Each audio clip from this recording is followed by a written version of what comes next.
क्या आपने कभी सोचा है कि क्यों आपकी सैलरी हर साल बढ़ती है, फिर भी आप महसूस करते हैं कि पैसा पहले से कम है? क्या आपने कभी वंडर किया है कि स्कूल कॉलेज में इतनी पढ़ाई करने के बाद भी आपको फाइनेंशियल एजुकेशन क्यों नहीं मिली? क्या आपके मन में भी यह सवाल उठता है कि सरकार द्वारा प्रिंट किए गए पेपर करेंसी का वास्तविक वैल्यू क्या है? क्या आप भी फील करते हैं कि सिस्टम कुछ लोगों को अमीर बनाने के लिए और बाकी लोगों को गरीब रखने के लिए डिजाइन किया गया है? आज मैं आपको रॉबर्ट कियोसाकी की एक ऐसी माइंड ब्लोइंग किताब के बारे में बताऊंगी जिसमें वो हमारे आसपास के फेक मनी, फेक टीचर्स और फेक एसेट्स के बारे में बात करते हैं और बताते हैं कि कैसे ये सब मिलकर हमें फाइनेंशियल स्लेवरी में बांधे रखते हैं। फेक उनकी रिच डैड सीरीज का एक और बोल्ड और कंट्रोवर्शियल एडिशन है जिसमें वो दुनिया के फाइनेंशियल सिस्टम के पीछे छिपे सच को उजागर करते हैं।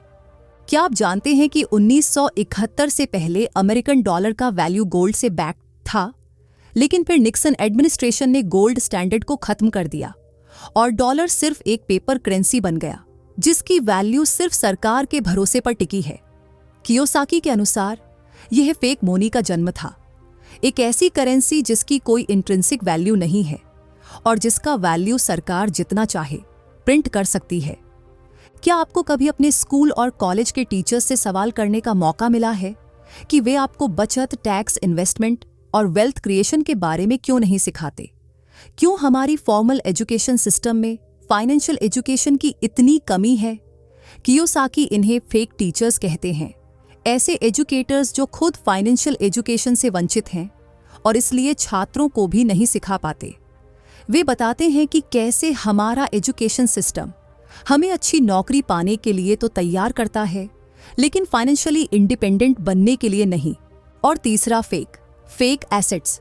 क्या आप भी मानते हैं कि स्टॉक मार्केट में इन्वेस्ट करना, म्यूचुअल फंड्स खरीदना या पोर्स और 1K प्लान में अपना पैसा डालना आपको अमीर बना देगा? कियोसाकी इन्हें फेक एसेट्स कहते हैं।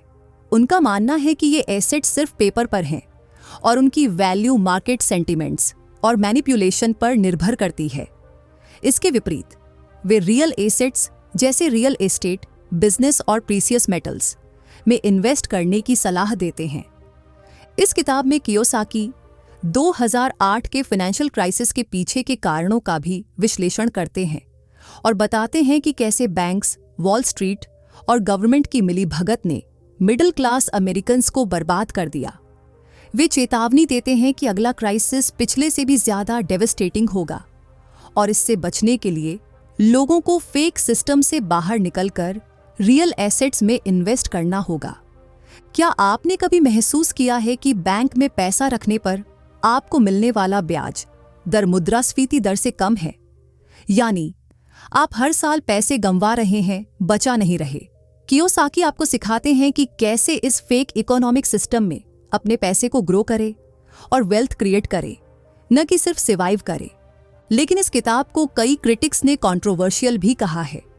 कुछ लोग कियोसाकी के विचारों को एक्सट्रीम मानते हैं।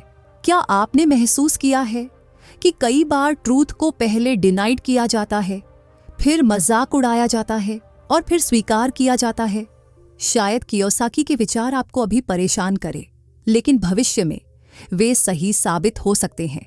क्या आप जानना चाहते हैं कि कैसे इस फेक सिस्टम में नेविगेट करें और अपनी फाइनेंशियल फ्यूचर को सिक्योर करें? क्या आप सिस्टम के पीछे छिपे सच को जानना चाहते हैं ताकि आप बेहतर फाइनेंशियल डिसीजन ले सकें? क्या आप सीखना चाहते हैं कि कैसे फेक मनी को रियल वेल्थ में कन्वर्ट करें? तो मेरे साथ जुड़िए इस समरी में, जहां मैं आपको रॉबर्ट कियोसाकी के रेवोल्यूशनरी आइडियाज के बारे में बताऊंगी जो आपको फाइनेंशियल सिस्टम के भीतर और बाहर नेविगेट करने में मदद करेंगे। जैसा कि कियोसाकी कहते हैं, अगली क्राइसिस में सर्वाइवल की कुंजी फेक से रियल की ओर जाना है। क्या आप रेडी हैं अपने आसपास के फेक को रियल से अलग करने के लिए? क्या आप तैयार हैं फाइनेंशियल सिस्टम के पीछे छिपे सच को जानने के लिए, चाहे वो कितना भी अनकंफर्टेबल क्यों ना हो?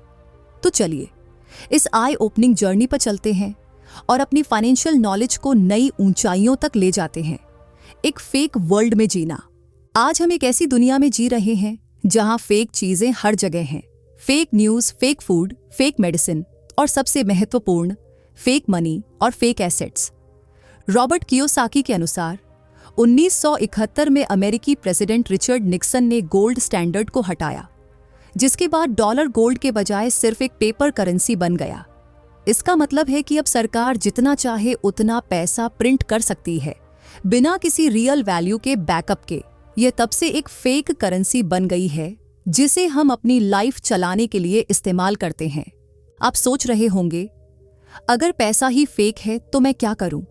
यही वह बुनियादी सवाल है जिस पर यह पूरी किताब आधारित है। कियोसाकी हमें बताते हैं कि फेक चीजों से बचकर रियल चीजों में इन्वेस्ट करके ही हम अपनी फाइनेंशियल फ्यूचर सिक्योर कर सकते हैं। एक बार ऐसा समय था जब डेविड की दादी ने उन्हें एक सिल्वर डॉलर दिया था। डेविड ने एक दिन वो सिल्वर डॉलर बैंक में ले जाकर कहा कि वह इसे कैश में बदलना चाहता है। बैंक वाले ने सिल्वर डॉलर को देखा और उन्हें एक पेपर डॉलर दिया। डेविड को लगा कि यह एक फेयर एक्सचेंज है, लेकिन वह गलत था। आज वह सिल्वर डॉलर लगभग $25 के बराबर होता, जबकि पेपर डॉलर अभी भी सिर्फ $1 का है। देखा आपने फेक मनी की पावर। सोचिए, अगर आपने 1971 में $10,000 रखे होते तो आज उनकी वैल्यू कितनी होगी? महंगाई के कारण वह $10,000 अब सिर्फ $1,700 के बराबर रह गए होंगे, यानी 83% मूल्य हानि। यही है फेक मनी की असली प्रॉब्लम। फेक टीचर्स और फेक एजुकेशन। रॉबर्ट कियोसाकी कहते हैं, बहुत से स्कूल टीचर्स फाइनेंशियल एजुकेशन नहीं देते क्योंकि वे खुद फाइनेंशियली एजुकेटेड नहीं हैं। कितनी सही बात है। स्कूल में हमें गणित, विज्ञान, इतिहास सब कुछ सिखाते हैं, लेकिन पैसे के बारे में कुछ नहीं बताते। मुझे अपनी लाइफ की एक बात याद आती है। स्कूल में मैंने A+ ग्रेड्स के साथ पास किया, लेकिन जब रियल लाइफ में पैसे मैनेज करने की बात आई तो मैं बिल्कुल तैयार नहीं थी।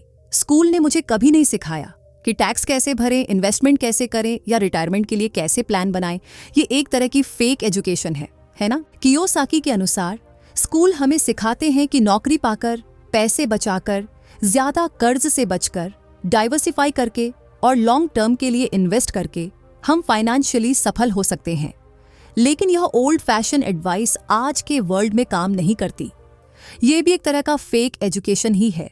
स्कूल हमें सिर्फ एम्प्लॉई बनना सिखाते हैं, एंटरप्रेन्योर्स या इन्वेस्टर्स नहीं। रिच डैड के अनुसार रियल फाइनेंशियल एजुकेशन है जो हमें पैसे का प्रवाह समझना, वेल्थ क्रिएट करना और फाइनेंशियल फ्रीडम पाना सिखाती है। रॉबर्ट की एक स्टोरी है। वह क्लास में अपने टीचर से पूछा, हम यह मैथमेटिक्स क्यों सीख रहे हैं? इसका रियल लाइफ में क्या यूज है? टीचर ने उन्हें डांटा और कहा कि अगर वो मैथमेटिक्स नहीं सीखेंगे तो नौकरी नहीं मिलेगी। लेकिन उनके रिच डैड, उनके दोस्त के पिता, ने उन्हें असली लाइफ स्किल्स सिखाई, जैसे कि कैसे पैसा काम करता है और इसे अपने लिए कैसे काम करवाना है। क्या आपको पता है कि विश्व के सबसे अमीर लोगों में से बहुत से कॉलेज ड्रॉप आउट हैं? Bill Gates, Steve jobs, mark Zuckerberg. इन्होंने अपनी एजुकेशन खुद कंप्लीट की और रियल वर्ल्ड स्किल्स सीखी, ना कि क्लासरूम में। फेक मनी और रियल मनी में अंतर। आइए एक बात समझते हैं।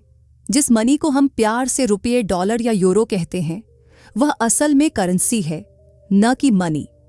रियल मनी गोल्ड और सिल्वर जैसे प्रेशियस मेटल्स हैं। सोचिए ऐसे, अगर आप 1970 में एक ट्रक गैसोलीन खरीदते थे तो आपको उसके लिए इतने सोने के ग्राम देने पड़ते थे। आज भी उसी ट्रक गैसोलीन के लिए आपको लगभग उतने ही सोने के ग्राम देने पड़ते हैं।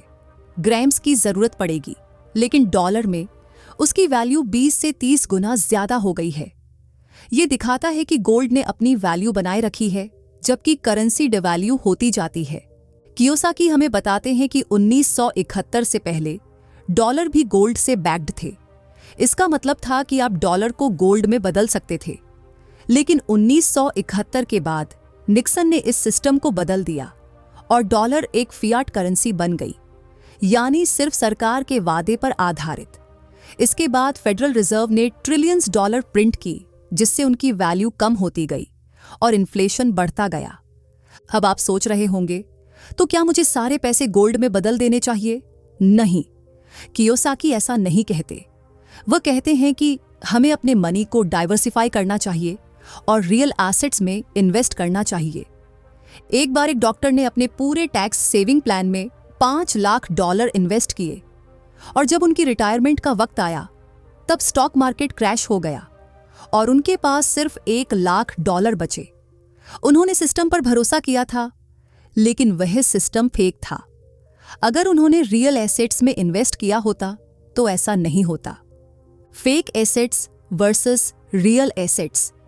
कियोसाकी हमें बताते हैं, एक एसेट वह है जो आपकी जेब में पैसा डालता है और लायबिलिटी वह है जो आपकी जेब से पैसा निकालता है। यह डेफिनेशन बहुत सिंपल है लेकिन शक्तिशाली भी। फेक एसेट्स वे हैं जो आपके पैसे की परचेसिंग पावर को बढ़ाने के बजाय कम करते हैं। उदाहरण के लिए अपना घर। हाँ, ज्यादातर लोग सोचते हैं कि उनका घर उनका सबसे बड़ा एसेट है, लेकिन क्या यह आपकी जेब में पैसा डालता है? नहीं, ये मॉर्गेज, मेंटेनेंस, प्रॉपर्टी टैक्स और अन्य खर्चों के माध्यम से आपकी जेब से पैसा निकालता है। Mutual funds. बहुत से वित्तीय सलाहकार आपको म्यूचुअल फंड्स में इन्वेस्ट करने की सलाह देते हैं, लेकिन फीस, टैक्स और इन्फ्लेशन के बाद ज्यादातर म्यूचुअल फंड रिटर्न देना फेल हो जाते हैं। Saving account. इन्फ्लेशन की दर से कम ब्याज वाले सेविंग अकाउंट आपके पैसे की वैल्यू को कम करते हैं, ना कि बढ़ाते। तो फिर रियल एसेट्स क्या हैं? यहां कुछ उदाहरण हैं। Rental property. अच्छे लोकेशन पर खरीदी गई रेंटल प्रॉपर्टी हर महीने आपकी जेब में पॉजिटिव कैश फ्लो डालती है। बिजनेस। आपका खुद का बिजनेस जो बिना आपकी दैनिक भाग दौड़ के भी चलता हो, एक शानदार एसेट है। कमोडिटीज। सोना, चांदी, तेल जैसे कमोडिटीज आपके वेल्थ को इन्फ्लेशन से बचाते हैं और लॉन्ग टर्म में वैल्यू बढ़ाते हैं। मैंने एक दोस्त के बारे में सुना जिसने 2008 के फाइनेंशियल क्राइसिस से ठीक पहले अपनी सारी स्टॉक इन्वेस्टमेंट्स बेचकर गोल्ड और सिल्वर में इन्वेस्ट कर दी थी। जब क्राइसिस आया और सभी ने 40 से 50% तक अपनी वेल्थ खो दी, तब उसकी वेल्थ एक्चुअली 30% बढ़ गई थी। ये है रियल एसेट्स की power. Fake teachers versus real teachers. जैसा कि हमने पहले चर्चा की, स्कूल और कॉलेज के टीचर्स अक्सर फाइनेंशियल एजुकेशन में वीक होते हैं, लेकिन फेक टीचर्स की कैटेगरी इससे कहीं ज्यादा बड़ी है। Financial adviser. बहुत से फाइनेंशियल एडवाइजर बस प्रोडक्ट्स बेचने वाले सेल्समैन होते हैं। वे आपको वही प्रोडक्ट्स बेचेंगे जिन पर उन्हें सबसे ज्यादा कमीशन मिलता है, न कि वे जो आपके लिए सबसे अच्छे हों। मीडिया, न्यूज़ चैनल और फाइनेंशियल मैगजीन्स अक्सर वही खबरें दिखाती हैं जो टीआरपी बढ़ाएं या मैगजीन की बिक्री बढ़ाएं, न कि जो सच में इन्वेस्टर्स की मदद करे। नेता अक्सर अपने राजनीतिक एजेंडा को आगे बढ़ाने के लिए आर्थिक मुद्दों के बारे में झूठ बोलते हैं। वे अपनी पार्टी के डोनर्स के हितों को ही प्रायोरिटाइज करते हैं। रॉबर्ट के रिच डैड ने उन्हें हमेशा सिखाया, अपनी खुद की एजुकेशन खुद लो। वे हमेशा कहते थे कि फाइनेंशियल फ्रीडम हासिल करने के लिए आपको रियल टीचर्स ढूंढने होंगे और खुद फाइनेंशियली एजुकेटेड बनना होगा। रियल टीचर्स वे हैं जो अपनी फाइनेंशियल सक्सेस डेमोन्स्ट्रेट कर चुके हैं और अब दूसरों को सिखा रहे हैं। वे थियोरी के बजाय प्रैक्टिकल एक्सपीरियंस से सिखाते हैं। मैं आपको एक रियल टीचर का उदाहरण देती हूँ। मेरे एक दोस्त हैं जिन्होंने 5 सालों में 10 रेंटल प्रॉपर्टीज खरीदी और अब वे पासिव इनकम से रिटायर हो गए हैं। जब वे रियल एस्टेट इन्वेस्टिंग के बारे में बात करते हैं तो मैं ध्यान से सुनती हूँ, क्योंकि वे एक रियल टीचर हैं। उन्होंने वह किया है जो वे सिखा रहे हैं। फेक मार्केट्स और मैनिपुलेशन। कियोसाकी बताते हैं कि आज के फाइनेंशियल मार्केट्स हेवी मैनिपुलेशन के अधीन हैं। Stock market, bond market, commodity market सभी मैनिपुलेटेड होते हैं, खासकर बड़े प्लेयर्स द्वारा। एक उदाहरण 2008 का फाइनेंशियल क्राइसिस है। बैंक्स ने सब प्राइम मॉर्गेजेस पर बेस्ड सीडीओज, कोलेटरलाइज्ड डेट ऑब्लिगेशंस बेचे, जिन्हें रेटिंग एजेंसीज द्वारा AAA रेटिंग दी गई थी, जबकि वे अत्यंत रिस्की थे। जब इन फेक एसेट्स का असली वैल्यू सामने आया तो पूरा सिस्टम क्रैश हो गया। या डिजिटल करेंसीज के मार्केट को ही लीजिए। कुछ बड़े ट्रेडर्स, जिन्हें व्हेल्स कहा जाता है, मार्केट को मैनिपुलेट करके छोटे इन्वेस्टर्स के पैसे छीन लेते हैं। रॉबर्ट कहते हैं कि इन फेक मार्केट्स में सफल होने के लिए आपको इनसाइडर होना चाहिए। या फिर अपने पैसे को मार्केट मैनिपुलेशन से प्रोटेक्ट करने के तरीके जानने चाहिए। वॉरेन बफेट की एक फेमस क्वोट है, जब ज्वार उतरता है तभी पता चलता है कि कौन नंगा तैर रहा था। यही बात फेक मार्केट्स पर भी लागू होती है। जब मार्केट क्रैश होता है तभी असली सच्चाई सामने आती है। तो हम खुद को इन फेक मार्केट से कैसे प्रोटेक्ट कर सकते हैं? कियोसाकी सुझाव देते हैं कि हमें काउंटर साइक्लिकल इन्वेस्ट करना चाहिए, यानी जब हर कोई बाय कर रहा है तब सेल करना, और जब हर कोई सेल कर रहा है तब बाय करना। यह आसान नहीं है, लेकिन इसके लिए डिसिप्लिन और फाइनेंशियल इंटेलिजेंस की जरूरत होती है। Fake retirement. कियोसाकी का एक बहुत बड़ा पॉइंट है कि ट्रेडिशनल रिटायरमेंट कॉन्सेप्ट भी फेक है। हमें सिखाया जाता है कि हम 65 साल की उम्र तक काम करें, फिर सेविंग्स पर रिटायर हो जाएं। लेकिन यह सिस्टम 1935 में बनाया गया था, जब औसत आयु सिर्फ 61 साल थी। आज लोग 80 से 90 साल तक जीते हैं, तो 25 से 30 साल की रिटायरमेंट के लिए पैसा कैसे बचाएंगे? रिच डैड हमेशा कहते थे, रिटायरमेंट का मतलब है कि आप काम करना बंद कर देते हैं और आपका पैसा आपके लिए काम करना शुरू कर देता है। रिटायरमेंट एक उम्र नहीं है, एक फाइनेंशियल स्टेट है। फेक रिटायरमेंट प्लानिंग के उदाहरण 401 केस और अन्य रिटायरमेंट प्लान्स। ये प्लान्स लॉन्ग टर्म में इन्फ्लेशन के कारण अपनी वैल्यू खो देते हैं। साथ ही जब आप पैसे निकालते हैं तब ये हेवी टैक्स के अधीन होते हैं। Social security. अमेरिका जैसे देशों में सोशल सिक्योरिटी फंड्स कभी भी खत्म हो सकते हैं, क्योंकि उनमें डाला जा रहा पैसा निकाले जा रहे पैसे से कम है। Pension plans. कंपनियां अपने पेंशन प्लान्स को अक्सर अंडरफंड करती हैं, जिससे रिटायरीज को प्रॉमिस्ड बेनिफिट्स नहीं मिल पाते। तो फिर रियल रिटायरमेंट प्लान क्या है? कियोसाकी के अनुसार रियल रिटायरमेंट प्लान वह है जिसमें आप अपने कैश फ्लो को कंट्रोल करते हैं, रियल एसेट्स बनाते हैं जो आपके लिए पैसिव इनकम जनरेट करते हैं, और अपने पैसे को मल्टीपल स्ट्रीम्स में डाइवर्सिफाई करते हैं। मेरे एक अंकल हैं जिन्होंने शेयर मार्केट में 30 साल तक इन्वेस्ट किया, और आखिरकार रिटायर होने के बाद उन्हें पता चला कि उनके पास पर्याप्त पैसा नहीं है। वे 70 साल की उम्र में भी पार्ट टाइम काम कर रहे हैं। ये है फेक रिटायरमेंट की सच्चाई। Fake intelligence versus financial intelligence. School हमें एकेडमिक इंटेलिजेंस सिखाते हैं, मैथ्स, साइंस, हिस्ट्री वगैरह, लेकिन फाइनेंशियल इंटेलिजेंस के बारे में बहुत कम सिखाते हैं। कियोसाकी के अनुसार फाइनेंशियल इंटेलिजेंस 5 IQ से बनती है। फाइनेंशियल IQ नंबर 1, अधिक पैसे कमाने, अपनी आय बढ़ाने की क्षमता। Financial IQ number 2, protecting your money, tax, inflation और मार्केट लॉस से अपने पैसे की रक्षा करना। फाइनेंशियल IQ नंबर 3, बजटिंग, आपके पैसे, अपने खर्चों को कंट्रोल करना और गुड बजट बनाना। फाइनेंशियल IQ नंबर 4, पैसे के साथ साथ अन्य रिसोर्सेज का लेवरेज लेना। फाइनेंशियल IQ नंबर 5, जानकारी को समझने और उसका उपयोग करने की क्षमता। एक बार एक डॉक्टर और एक प्लम्बर की कहानी है। डॉक्टर के पास हाई एकेडमिक इंटेलिजेंस थी और वह महीने के $30,000 कमाता था। प्लम्बर के पास हाई फाइनेंशियल इंटेलिजेंस थी और वह अपने बिजनेस से महीने के $1,00,000 कमाता था। आप किसके जैसे बनना चाहेंगे? फेक इंटेलिजेंस वह है जो सिर्फ एक टाइप के IQ पर फोकस करती है, जबकि फाइनेंशियल इंटेलिजेंस मल्टीपल IQ के इंटरप्ले पर फोकस करती है। कियोसाकी कहते हैं, हाई IQ का मतलब यह नहीं है कि आप फाइनेंशियली स्मार्ट भी हैं। हमारी एजुकेशन सिस्टम में सबसे बड़ी कमी यही है कि वह फाइनेंशियल इंटेलिजेंस के बजाय एकेडमिक इंटेलिजेंस पर फोकस करती है। फेक मनी, फेक एसेट्स और इन्फ्लेशन। इन्फ्लेशन को समझना हमारे फाइनेंशियल फ्यूचर के लिए बहुत जरूरी है। कियोसाकी इन्फ्लेशन को इनविजिबल टैक्स कहते हैं। यह आपके पैसे को धीरे धीरे चुरा लेता है, बिना किसी को पता चले। एक सिंपल उदाहरण लेते हैं। 1970 में एक कॉफी का कप 25 सेंट का मिलता था। आज वही कॉफी $4 से $5 की मिलती है। यह इन्फ्लेशन है। आपके पैसे की वैल्यू समय के साथ कम होती जाती है। कियोसाकी बताते हैं कि फेडरल रिजर्व और दुनिया के अन्य सेंट्रल बैंक्स जैसे ही नए पैसे प्रिंट करते हैं, मार्केट में करेंसी की सप्लाई बढ़ जाती है और हर डॉलर की वैल्यू कम हो जाती है। यह एक सिस्टमैटिक वे है आम लोगों से वेल्थ ट्रांसफर करने का।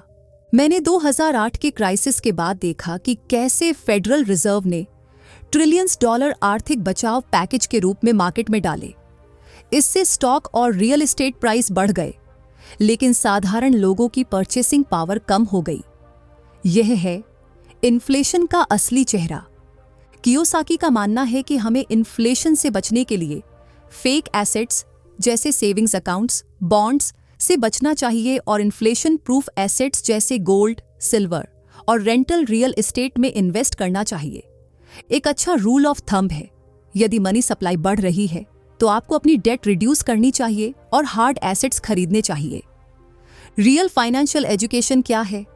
रॉबर्ट कियोसाकी के अनुसार रियल फाइनेंशियल एजुकेशन है जो आपको cash flow statement, balance sheet और इनकम स्टेटमेंट को पढ़ना और समझना सिखाती है। यह आपको फाइनेंशियल लैंग्वेज सिखाती है ताकि आप मनी और फाइनेंस के बारे में बात कर सकें और समझ सकें। रियल फाइनेंशियल एजुकेशन हमें सिखाती है कि पैसा कैसे काम करता है और कैसे पैसे से और पैसा बनाया जा सकता है। यह हमें सिखाती है कि अपने फाइनेंशियल फ्यूचर को हमारे हाथों में कैसे लें।